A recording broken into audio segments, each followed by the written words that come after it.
Hello everyone, and welcome back to another episode of The Whole Tooth with me, your host, Isla Hodgson. We connect you guys with global experts in marine science so that you can ask them anything about our oceans. For example, last episode, we learnt that some sharks that are alive today might have been born before America even went independent, which is craziness. That's hundreds of years. That absolutely blew my mind. So today we're going to learn a little bit about sharks' sleeping habits and how they make friends. Our first question comes from Kyle in the Seychelles. I would like to know how sharks sleep. Well, it's a little difficult to study, but what we know so far is that they aren't able to sleep quite like humans do. They don't get to curl up for 8 hours in bed, but they do have restful periods of inactivity where they kind of let their brains take a break. But their tails are able to keep them swimming forward, which is great for the species that have to swim forward to push water over their gills to oxygenate their blood. Oof, imagine never having a lion. That sounds pretty exhausting. Thanks, Hannah. Our next question comes from Anna June in France. I have a question. Do sharks have eyelids?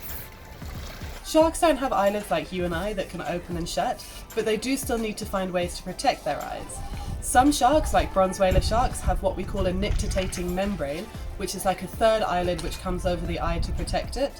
Other shark species, like great white sharks, just roll their eyes into the back of the head, which protects the sensitive front part from getting damaged. Cool, thanks Sarah. So what we've learnt so far is that sharks don't sleep very much, and when they do, they sleep with their eyes open.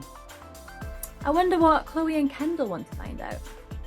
Hi, I'm Chloe, and I'm wondering, are sharks social? Hi, I'm Kendall, and I want to know, do sharks have friends? Surprisingly, there's actually lots of great examples of sharks being social. Think about the huge schools of scalloped hammerheads over seamounts, or the resting white-tip reef sharks almost touching each other under caves.